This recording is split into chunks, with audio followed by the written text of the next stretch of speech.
Bismillah ar-Rahman ar-Rahim. Welcome back to Future Dimensions 360. Today we will talk about callbacks and we will discuss about the detailed process of Node.js working. So we had discussed about one Pizza Hut example in our lecture 1. We'll discuss the same example in detail and implement it with the help of code, and we will try to explain it how it's work. So let's talk about the Pizza Hut, how Pizza Hut will work. A customer came and gave an order for two large pizza to the reception. So reception is actually a server. You can relate that reception is a server that is receiving all the requests for your users or customers. Customer 1 came, order pizza. Customer 2 came, order some different pizza. Customer 3 came, order some different pizza. For example, customer 1 came, ordered two large pizza that is being cooked, for example, in 10 seconds. Customer 1 request is being fulfilled in 10 seconds. What server will do? Server will pass that request to the database to do some DB operations of 10 seconds. After that, the result will come back and server will give the same results to customer 1. In traditional languages, this is the process that is happening. Like PHP, .NET, all these languages, traditional languages, this process is being going on. For example, there are three different customer came. One customer ordered two large pizza and one customer ordered 100 large pizzas. 100 large pizzas is being done in 1 hour. Why should the customer two who order just, for example, one customer order one small pizza? So 100 large pizzas are being delivered in 1 hour. So customer 2 will wait for 1 hour to get his one small pizza. Literally, no, it's impossible. Like no one will wait for that. Similarly, what server will do, server will take customer one request, pass it to your chef to start preparing that order. At the same time, server will go to customer two, take the request and pass it to chef again. So in Node.js, server take the customer request and passed it to your backend, and the same request, Node.js will save that in event loop. In the event loop, that same request is being saved up with the callback.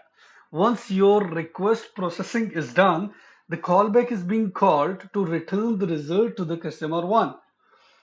Similarly, customer two request came, passed to backend, and saved in event loop.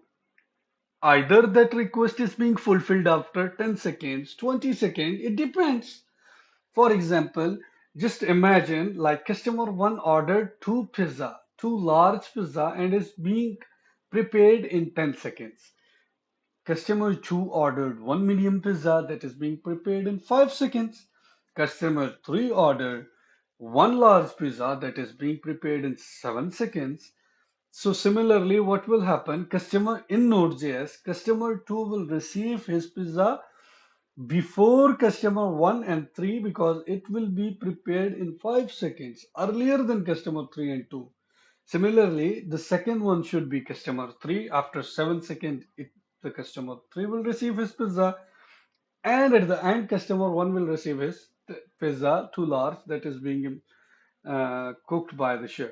So this is a real life example. Let's discuss it in code.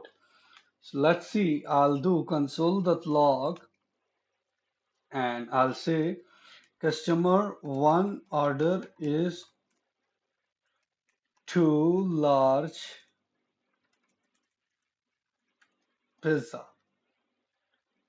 So for example, customer one order is ready in 10 seconds. Similarly, customer 2 order.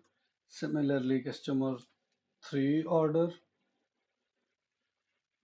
Customer 2 order is one medium pizza. One medium pizza. How much time it will take? MEDIUM. Sorry for that. And it will take 5 seconds. Customer 3 will take 7 seconds, and it's one large pizza. So let's save it and try to run it. CLER clear screen, Node and app.js. So let's see. customer one, the request of customer one received, the compiler will take 10 seconds, and after that, the customer one will receive his request back. After that, customer two request received, and compiler will wait 5 seconds, and then the request will return back.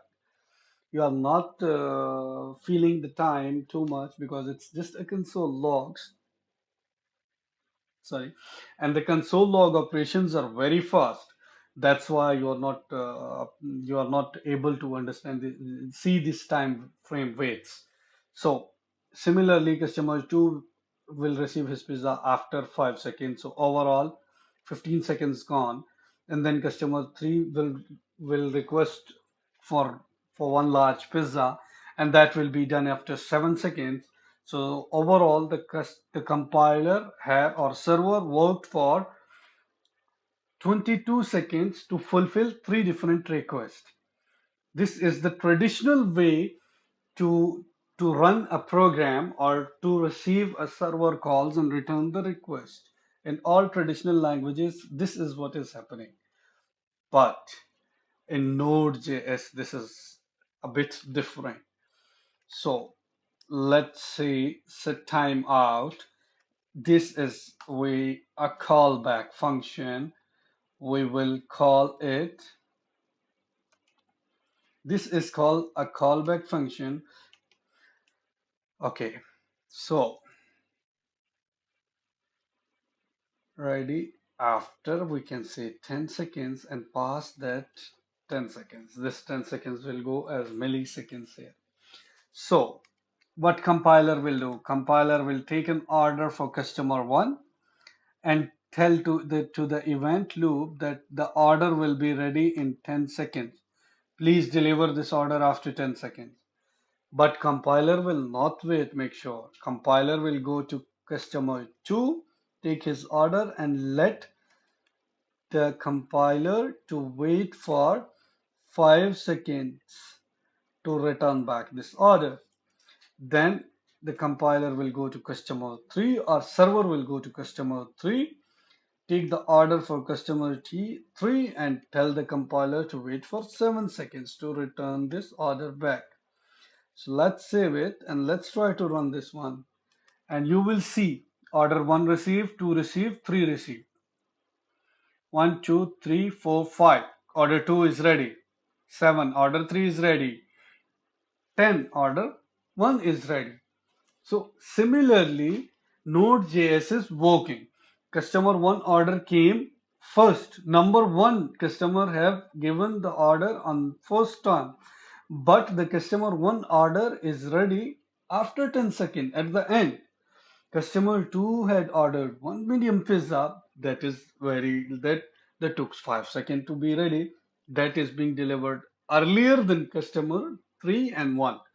So this is how in actual Node.js's work. It's actually an asynchronous programming technique. Like receive the order, pass them an event loop with the callback. Once your request is done, give back to the customer or user. So I hope you guys understand. That's it for today's tutorial. We'll see you in the next tutorial. Thank you. Goodbye.